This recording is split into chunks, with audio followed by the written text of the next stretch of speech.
Hello बच्चों। अब देखो एक सब लोग अब यूट्यूब पे वीडियो बना रहे हैं जिसको पेपर को लेके, है ना। तो कल फिजिक्स का पेपर हो गया। मैं क्यों लेट बना रहा हूँ उसके पीछे वजह उसके पीछे वजह या रीज़न बता देता हूँ मैं आपको कि मैंने लेट क्यों बनाया। मैंने ना कल पूरे दिन क्या किया, एक तो पेपर देखा, अच्छे से देखा, और जितने यूट्यूबर्स हैं उनको देखा, ठीक है। और मैं ट्रैक करता रहता हूँ सभी यूट्यूबर को, जितने भी मैराथन क्लासेस चल रही थी, मॉर्निंग क्लासेस चल रही थी, इवनिंग क्लासेस चल रही थी, बड़ी बड़ी क्लासेस चल रही थी, महाकुंभ चल रहा था, सबका पीपीटी मैंने डाउनलोड कर रखा है। आप भी कर लेना और पेपर को रखना। आपको एक भी क्वेश्चन उनके पढ़ाए हुए नहीं मिलेंगे। अभी एक कोचिंग है एमपी की, उन्होंने 900 क्वेश्चंस कराए, 900 सीरीज कराए इधर पिछले एक हफ्ते में। तो बेटा जब 900 क्वेश्चंस करोगे तो देयर इज अ प्रोबेबिलिटी कि आपको उस कॉन्सेप्ट बेस पे क्वेश्चंस मिल जाएंगे, ठीक है, बट एग्जैक्ट तो नहीं मिलेगा। अब इतना शोर शराबा हो रहा है कि फिजिक्स का पेपर बहुत टफ आ गया, बहुत टफ आ गया, कहीं इजी आ गया, कहीं टफ आ गया, सर पिछले साल से भी टफ आ गया, जेई के भी क्वेश्चंस डाल दिए। बेटा पेपर का डिस्कशन तो चलो बेटा बाद में करूँगा। ये पेपर था, ये मेरे पास सेट है, शायद सेट ए है, 1 है। इसमें भी हो गया सेट 1, सेट 2, सेट 3। सेट 3 सबसे आसान था, सेट 1 सबसे टफ था। दुनिया भर की मिक्स रिएक्शंस चल रही हैं। टेलीग्राम पे बहुत बड़े बड़े चैनल हैं जिसमें मिलियंस ऑफ सब्सक्राइबर हैं, और उन पे पोल हुआ, बच्चों ने भी बोला। अच्छा एक बात बहुत ध्यान से सोचने वाली बात है, मैं देखा 22,000 बच्चों ने कहा कि सर हम जस्ट पास हो रहे हैं। बहुत सारे टॉपर्स का भी मेरे पास आया कि सर हमारे 40 नंबर ज़्यादा नहीं आ रहे 70 में से, और स्कूल में तो सर हम 60+ टॉप देते थे। बिल्कुल सही बात है। स्कूल के प्री बोर्ड में आपके 60+ आ रहे थे और आपको लग रहा है कि आपके 40 से ऊपर नहीं आएंगे। बिल्कुल सही बात है। देखिए पेपर टफ आया था, मैं एग्री करता हूँ, बट इसके पीछे की डीएनए समझो, पेपर टफ क्यों आया था। क्या सीबीएसई ने आपको नहीं बताया था?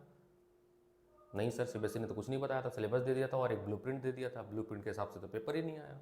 बिल्कुल, बहुत अच्छी बात। बच्चे प्रॉब्लम क्या है, आपकी गलती नहीं है, ये गलती है एजुकेशन टीचिंग फर्टर्निटी की, स्कूल की, खासकर स्कूल की, जो आपको चीज़ें बताती नहीं है। सेशन चालू होने से पहले सीबीएसई सर्कुलर जारी करती है, जो कि I hope her sample paper में, अगर मेरे पास कोई पढ़ा हो, हर सैम्पल पेपर में हर पब्लिकेशन हाउस भी अटैच करती है उस बात को, जिसमें लिखा होता है कि सीबीएसई चाहती क्या है। एक लेटर होता है जिसमें सीबीएसई कहती है कि हमारा जो पेपर होगा उसका नेचर कैसा होगा। बड़ी क्लास में बैठो बच्चे, उसका नेचर कैसा होगा। आई होप इसमें है नहीं तो मैं आपको पढ़ के बता देता। मार्किंग स्कीम इसमें है नहीं, बट आप सीबीएसई की ऑफिशियल वेबसाइट्स पे जाके आप नोटिस पढ़ सकते हो।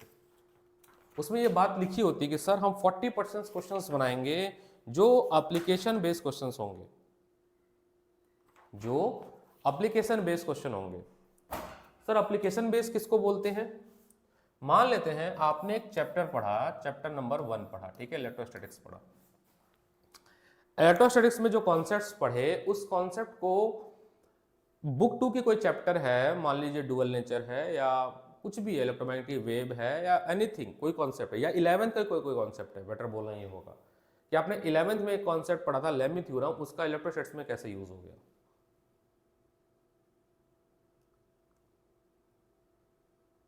इंटरलिंकिंग ऑफ चैप्टर्स कि 11th के कॉन्सेप्ट को 12th में लिंक करना या चैप्टर्स को आपस में लिंक करना, ये चीजें जो है आपको नहीं सिखाई जा रही है। मेरी बात समझिएगा। जब सीबीएसई ने खुद कहा था कि जब मैं पेपर 40% एप्लीकेशन दूंगा, तो जब एप्लीकेशन बेस्ड पेपर आपके आ गए, ये क्वेश्चन डिस्प्लेसमेंट करंट का क्वेश्चन है इसमें, अगर मुझे आपको दिख जाए, मेरे और आपको मैं पढ़ देता हूं क्वेश्चन।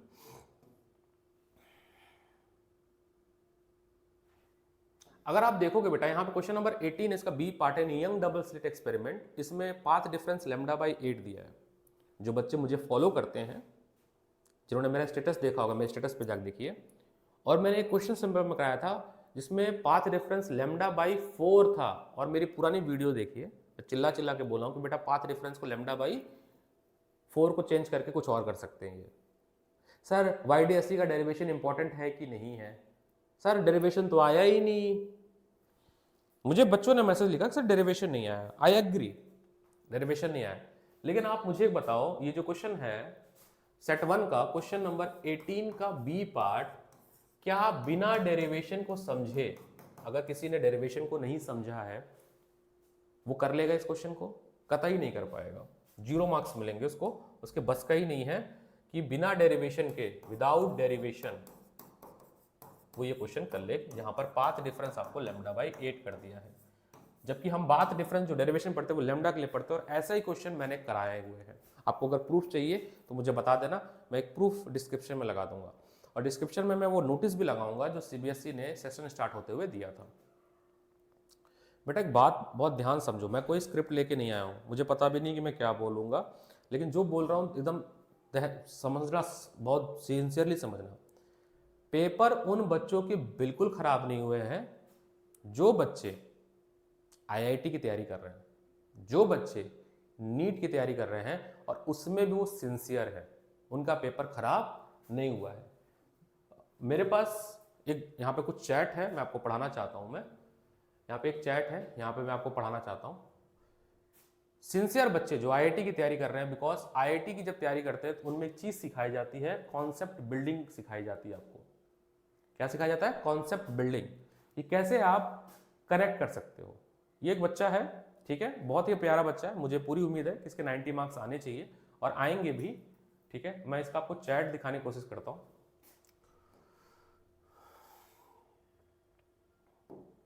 इसमें कहीं होगा जरूर। इसके एक्सपेक्टेड मार्क्स मैं कह रहा हूं आपको 70 में से 60 से लेकर 70 के बीच में आएगा। बट हाँ, पेपर थोड़ा सा लिबरल होता तो हो सकता था ये बच्चा 70 में 70 भी पाता। अभी फिलहाल एक्सपेक्टेड इसके जो मार्क्स है, अगर आप देख पा रहे हो तो अभी एक्सपेक्टेड 90 दिख रहे हैं कि सर अभी एक्सपेक्टेड जो है वो 90 है। अभी एक्सपेक्टेड सर ये 90 है। और ये बच्चा बहुत ही सिंसियर बच्चा है, इज अ वेरी सिंसियर बच्चा, और इसने बहुत अच्छे से पढ़ाई की है, इसने बहुत कॉन्सेप्चुअल पे काम किया है, इसने किताब पढ़ी है, ये किसी वन शॉट के रेस में नहीं रखा। ये जो 4 दिन 5 दिन आपको देखो, आपको लिए फिजिक्स के लिए तो पूरी आपके पास बहुत बड़ा गैप था। आप 10 दिन का विंडो बना सकते थे, 15 दिन का बना सकते थे, पूरे महीने का बना सकते थे, लेकिन आप लोग क्या किए? आप लोग रैट रेस में लग गए। आप वो सारी वीडियो देखने लगे जो यूट्यूबर्स आके जो है वो चिल्लाने लगे कि हमारा ब्रह्मास्त्र निचोड़ ये वो, इसमें आपने अपना पूरा का पूरा टाइम झोंक दिया। क्या मिला आपको? निराशा। आप तसल्ली से बैठना, अब आप बड़े हो चुके हो, अगले मतलब कुछ ही महीनों में आप कॉलेज में जाओगे, माना आपको इसको फर्क नहीं पड़ता। कुछ बच्चे ये भी कहेंगे कि 12 के मार्क्स से क्या फर्क पड़ता है। तो बेटा जब आप कॉलेज में जाओगे, जब आप अपना रिज्यूम बनाओगे ना, तो वहाँ एजुकेशन का एक कॉलम होता है, क्वालिफिकेशंस के, अचीवमेंट्स के। उसमें जब आप लिखोगे मेरे फिजिक्स में 62 मार्क्स थे आउट ऑफ 100, और मेरे परसेंटेज PCM में मिलाकर 45 से लेके मतलब 70 भी नहीं बने, पहली बात तो आप टॉप कॉलेज आपको नहीं मिलेगा। दूसरा, आप थोड़ा सोचना, अगर आप एक कंपनी के ओनर हो, कल को फाउंडर बनते हो, आप ऐसे कैंडिडेट को क्या हायर करोगे जो 12th की पढ़ाई में सीरियस नहीं था? वो कंपनी को क्या सीरियस लेगा?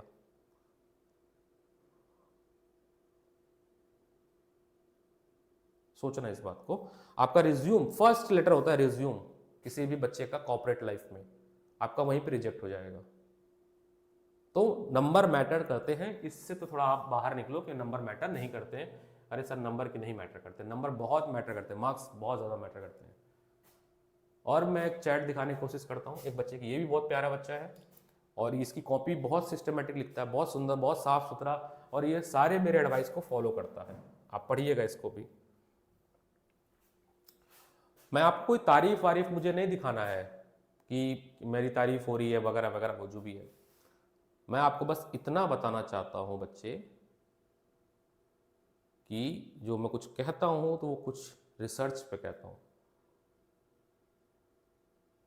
आप पूरे साल में 144 या 150 आवर्स ज़्यादा फिजिक्स नहीं पढ़े होंगे, बट एज अ टीचर मैं 2000 आवर्स से ज़्यादा फिजिक्स पढ़ता हूं आपको पढ़ाने के लिए।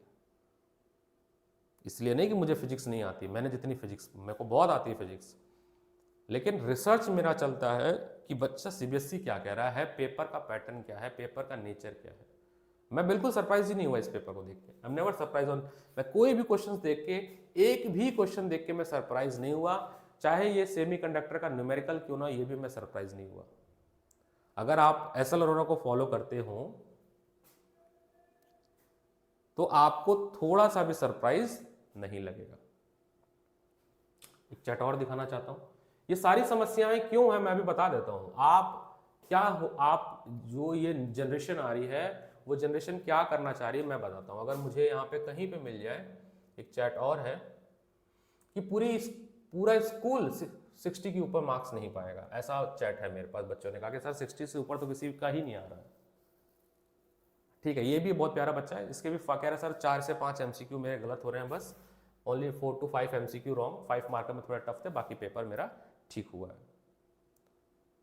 अच्छा, बहुत सारे बच्चों ने मेरे को बोला सर बहुत ही टफ एमसीक्यू बना दिए, बहुत ही कैलकुलेटिव एमसीक्यू बना दिए सर, 3 नंबर बहुत कैलकुलेशन करने पे आंसर आ रहा था।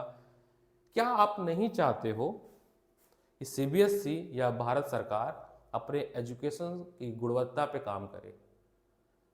अगर आपके पेपर में 4 से 5 एमसीक्यू टफ दे दिए गए जो डिस्क्रिप्टिव है, बाकी तो आसान थे ना बच्चे, बाकी तो इजी थे, एप्लीकेशन थ्योरी बेस्ड थे, 3-4 क्वेश्चन थे जो सॉल्व करने थे, तो आप नहीं सॉल्व करोगे, फिर आप आईआईटी की तैयारी क्यों करोगे?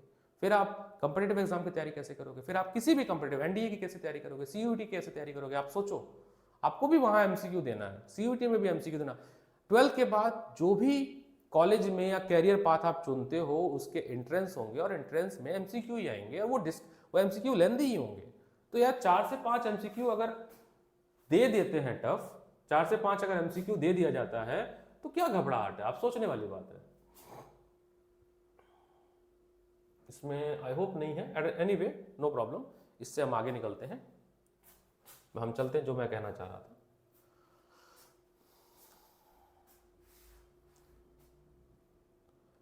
मैंने कोई जल्दीबाजी में कल वीडियो नहीं बनाई, कोई सिंपैथी में शॉर्ट नहीं बनाया कि बच्चों पेपर बहुत टफ आ गया था, आपके साथ इनजस्टिस हो गया, कोई बात नहीं। अरे क्यों कोई बात नहीं, बहुत बड़ी बात है, बहुत बड़ी बात है। आपने देखा कल से 24 घंटे होने जा रहे हैं, जो ये बड़े सो कॉल्ड एगटेक कंपनी है, 21,000 करोड़ 7,000 करोड़, इनका स्टेटमेंट क्यों नहीं, इनका वीडियो क्यों नहीं आया कि हमारा ही पढ़ाया सब कुछ आया? निकाल के दिखाओ। प्लस अगर आप 4,000 क्वेश्चंस कराते हो किसी बच्चे को तो 4,000 में से तो आएंगे, वो तो जेन्युइन रीजन है। लेकिन एक एवरेज और बिलो एवरेज बच्चे को क्यों नहीं पढ़ाया गया? क्यों नहीं उस लेवल की टीचिंग दी गई? बच्चे की जो गलती है वो है, उसमें तो पेरेंट्स की भी गलती है। पेरेंट्स, मैं बताता हूं आज के टाइम पे सबसे बड़ा दुश्मन अगर कोई है वो है पेरेंट्स। अभी इस पे भी बच्चे, पेरेंट्स देखने वाले नहीं समझ पाएंगे। आपने क्या गलती की है डियर पेरेंट्स? आपने अपने बच्चों को 9th में फोन दे दिया, जिसके बाद आपका बच्चा यूट्यूब से या वीडियो कल्चर के थ्रू सोचता है कि बिना किताब को पढ़े हुए वो अपने जीवन में अच्छा कर ले। अगर ऐसा होता तो भारत में हर घर में फोन है, गरीब से गरीब के पास फोन है, उसके पास भी इंटरनेट है, वो हर घर का बच्चा जो है अब्दुल कलाम और आइंस्टीन या जो भी है अच्छे टॉपर में काउंट किए जाते हैं। लेकिन सबकी हालत क्यों खराब हो रही है? आप सोचो, पिछला ट्रेंड देखो, after Covid number of depression, number of suicide बढ़ क्यों रहे हैं? क्योंकि आपने हाथ में बच्चे के फोन दे दिया है। आप अपने बच्चे को एक 1.5 लाख का फोन देके आपको प्राउड फील होता है कि मैंने अपने बच्चे की सबसे बड़ी विश पूरी कर दी है। You are wrong. आपने अपने बच्चे के लिए कब्र खोदी है, खड्डा खोदा है, जा बेटा तू गिर जा।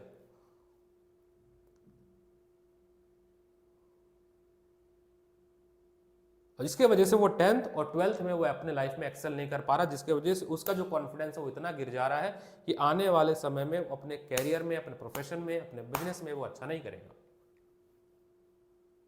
10th और 12th इसलिए जरूरी है, मार्क्स के लिए जरूरी नहीं है। जरूरी इसलिए है कि बच्चे के अंदर एक कॉन्फिडेंस भरता है कि मैंने तो ये वाली जंग जीत ली, मुझे तो आ गया मेहनत करना, हार्डवर्क करना आ गया।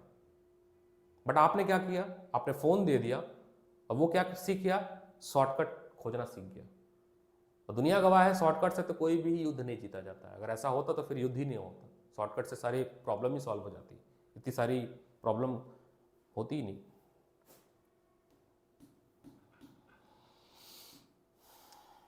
मैं कोई सिंपैथी गेम नहीं करूंगा कि सीबीएसई ने दोगलापन कर दिया, उधर आसान पेपर दे दिया, टफ पेपर दे दिया। पेपर बहुत सही था, ऐसा ही पेपर आना चाहिए और ऐसा ही पेपर आएगा। अब बच्चों को किताब लेके पढ़ना पड़ेगा। जो बच्चे 11 से 12 मूव कर रहे हैं, बच्चों समझ जाओ, अगर आप किताब पढ़ोगे नहीं, बुक्स नहीं पढ़ोगे, यूट्यूब को नहीं त्यागोगे, लिख के ले लो, आपकी स्थिति इससे भी बदतर होने वाली है।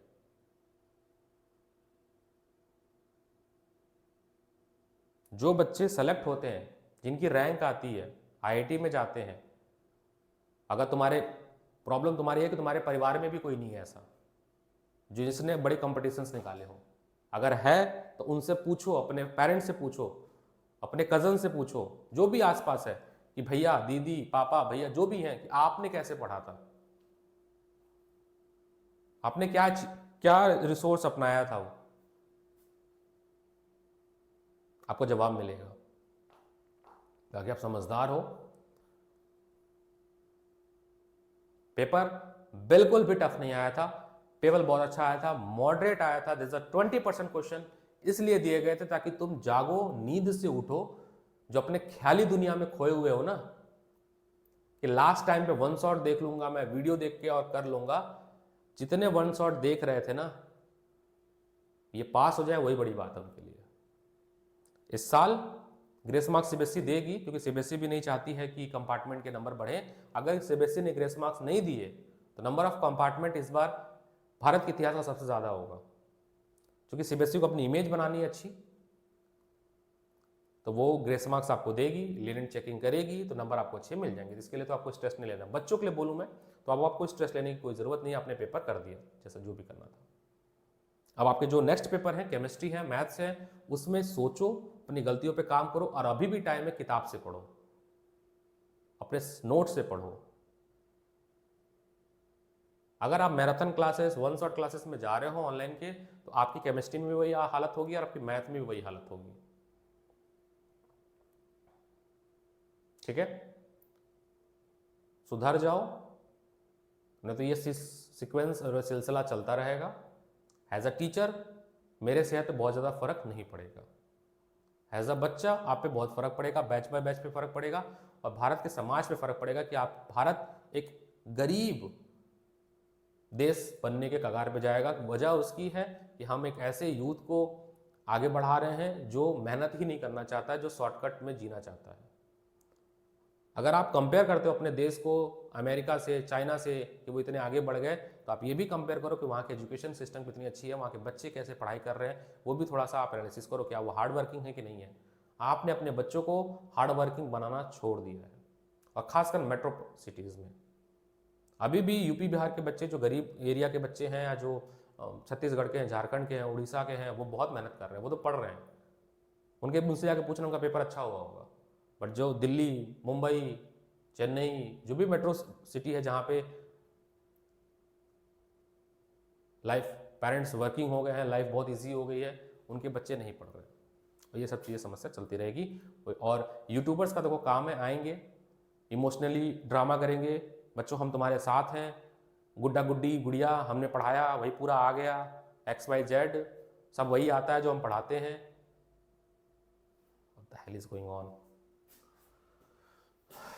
आपको MCQ मैं बता देता हूँ कौन से कैलकुलेटिव थे, कौन से नहीं थे। जैसे क्वेश्चन नंबर 8 जो है, ये कैलकुलेटिव था। एस एल ओरा में सॉल्व एग्जाम्पल है क्रिटिकल एंगल पे, आप जाना, अगर आपको एस एल ओरा पढ़ा हुआ है तो गो एंड सर्च। जो बच्चे मेरे से पढ़े हैं उनकी बुक में ये 3 से 4 बार टिक लगा हुआ है इंपॉर्टेंट में, ठीक है, स्टार बने हुए हैं, डबल टिक, ट्रिपल टिक है, तो वहीं से आया है। इसका ऑप्शन बी होगा, that is pi h² upon n² - 1।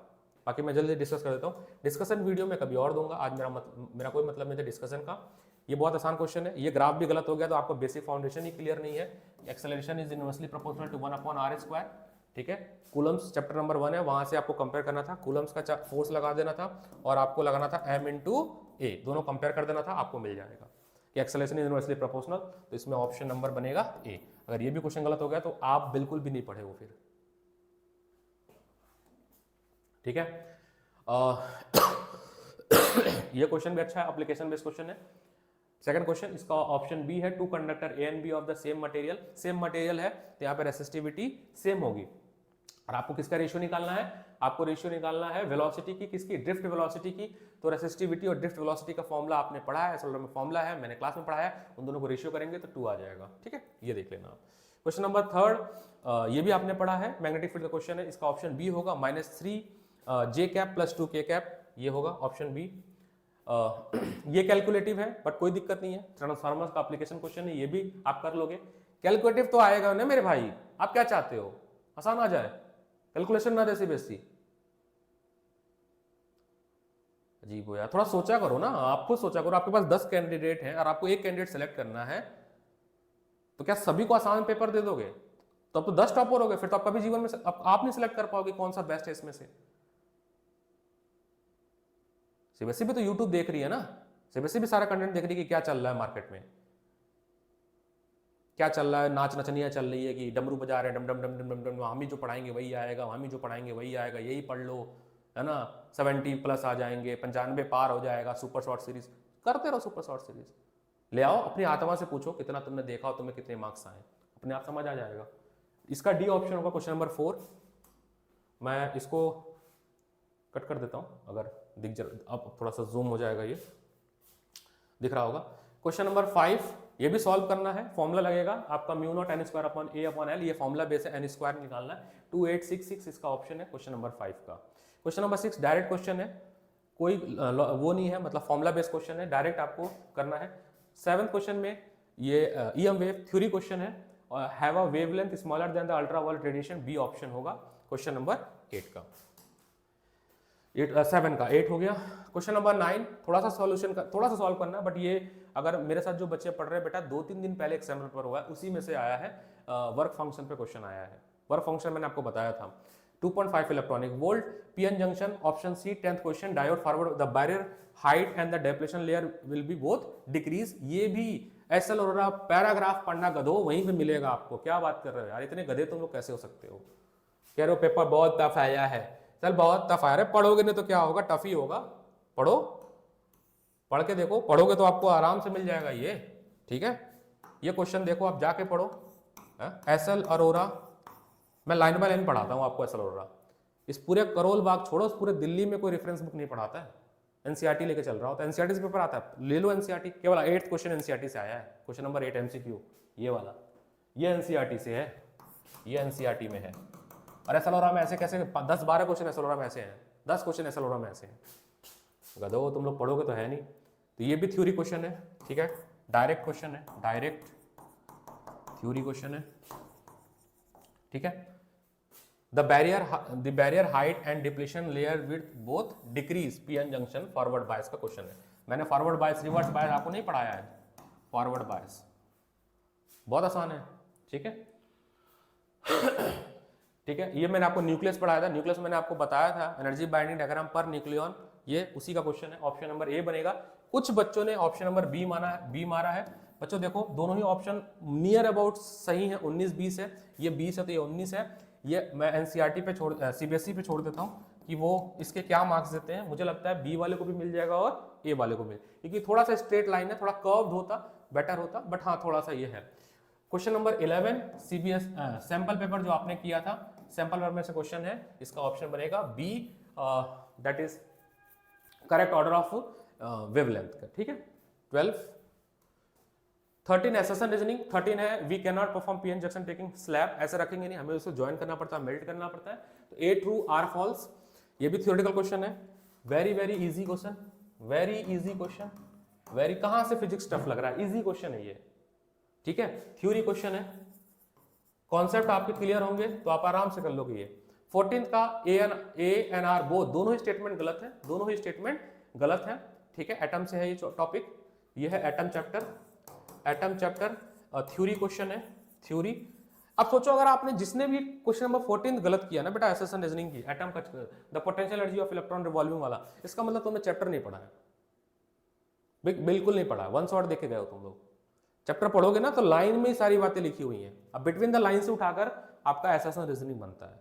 ये मैं पूरे साल सिखाता हूँ। मैं पूरे साल मैंने सिखाया बच्चों के एसेशन रीजनिंग कहीं और से नहीं आता है, थ्योरी के लाइन से आता है, ट्विस्ट कर देते हैं उसको बस।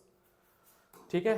15th, it is difficult to move a magnet line. बिल्कुल आपको पता था इंड्यूस ईएमएफ अपोज करता है ना। मैंने पढ़ाया बेटा, आपको जाने पढ़ा गया है, मैंने पूरा पढ़ाया। इसमें आपका A R true, option A बनेगा, assertion is correct and reason is also correct explanation of is correct। ठीक है, ये रहा क्वेश्चन, अब दिखेगा आपको। ठीक है, तो इसका ऑप्शन बनेगा ए 15th का। The direction of induce current वगैरह ये सही है। ठीक है, इसमें भी 15th का भी ये बनेगा, गैल्वेनोमीटर से क्वेश्चन है, डायरेक्ट क्वेश्चन है ये भी। ठीक है, डायरेक्ट क्वेश्चन है। तो ये आपका डिस्कशन, मेरे को डिस्कशन की वीडियो मैं बाद में बनाऊंगा। मैं आपको बता देता हूं, जो बच्चे अब नए बच्चे जो आ रहे हैं बेटा, अपने सीनियर से जाके पूछ लेना, बहुत ध्यान से सुनना, अपने सीनियर से जाके पूछ लेना। आप जिस कोचिंग में पढ़ रहे हो उस कोचिंग के सीनियर से जाके पूछ लेना, उस कोचिंग की संस्था ओनर से पूछ लेना फिजिक्स का पेपर कैसा हुआ है। ठीक है, समझदार हो, 12th में जा रहे हो, बड़े हो रहे हो, वोट देने के लायक भी हो जाओगे अगले साल।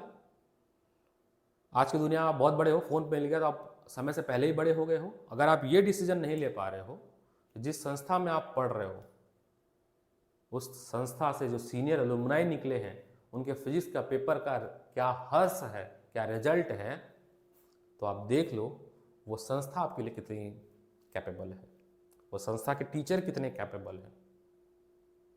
Same thing also go with me. मेरे साथ भी जो बच्चे 11th के, उनको भी कह रहा हूं, अब मेरा पेडागॉजी पढ़ना देख लो, मेरा पढ़ाया हुआ मेरे बच्चों से पूछ लो,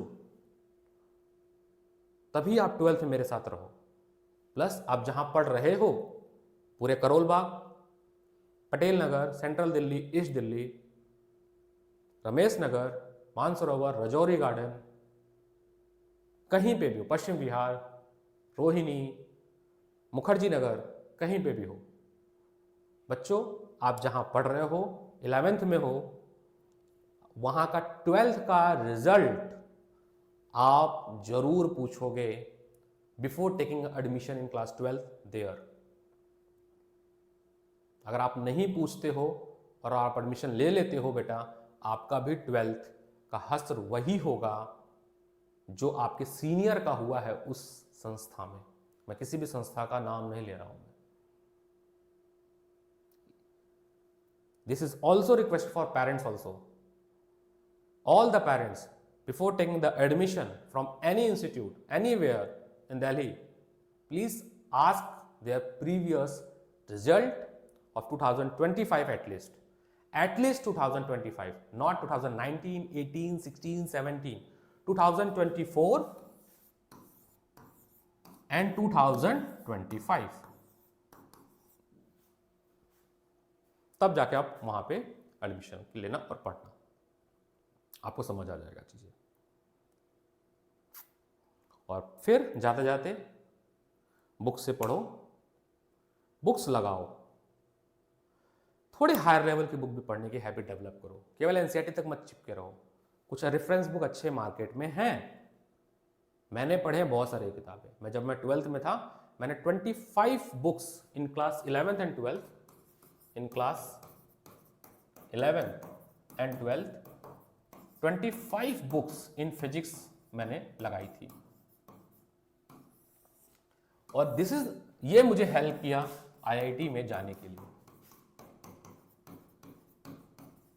और अभी भी जो बच्चे आईआईटी में पहुंचे, मेरे पढ़ाए हुए या मेंटर किए हुए, मेरे साथ जो जुड़े हुए थे, जिनको मैंने पढ़ाया है, वो उन्होंने भी बुक्स ही पढ़ी है। मेरी बात समझना।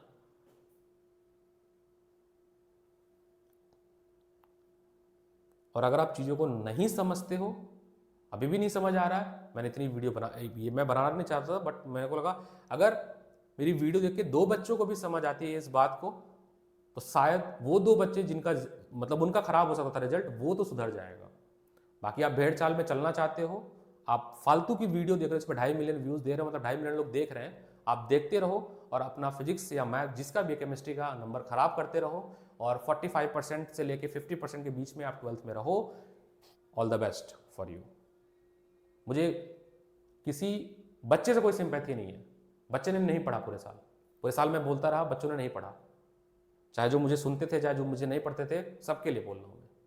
तो मुझे कोई बच्चों से सिंपैथी बिल्कुल भी नहीं है। अब मार्क्स अगर खराब आ रहे हैं बिकॉज आपने बात नहीं मानी, आपने नहीं पढ़ाई की, that's it, nothing. Paper difficult बिल्कुल नहीं है, पेपर मॉडरेट है, जाके देखना आपको समझ आ जाएगा। और एक बात और बता दूं मैं, ये सारे पेपर के जो क्वेश्चंस हैं, अगर तुम्हारे अंदर औकात हो, मैं ऐसे शब्द यूज कर रहा हूं, और बल हो, जितने यूट्यूबर्स हैं वो निकाल के दिखा देना कि आपने यही कराया था, मैं मान जाऊंगा। मैंने नहीं कराया था, मैं भी बोल रहा हूं, बट मैंने कॉन्सेप्ट्स पढ़ाए थे, इंटरलिंकिंग ऑफ कॉन्सेप्ट्स पढ़ाया था कि कैसे एक चैप्टर से दूसरे चैप्टर को कनेक्ट करते हैं, कैसे एक कॉन्सेप्ट को दूसरे कॉन्सेप्ट में अप्लाई करते हैं।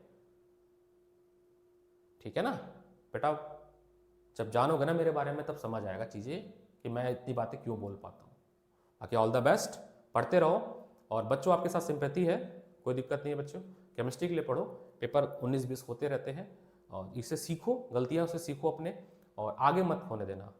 और जूनियर्स, आप गलती करके मत सीखना, दूसरों की गलतियों को देखो और सीखो, वो ज़्यादा आसान है सक्सेसफुल, ना कि खुद गलतियाँ करना। ठीक है, all the best. Next session कब आएगा, कैसे आएगा, आपको वीडियो मिल जाएगी, stay tune our channel. Okay, all the best, take care, bye bye. बाकी डिस्कशन पेपर का मैं आपको कर दूंगा, जो भी बचे हुए क्वेश्चन हैं।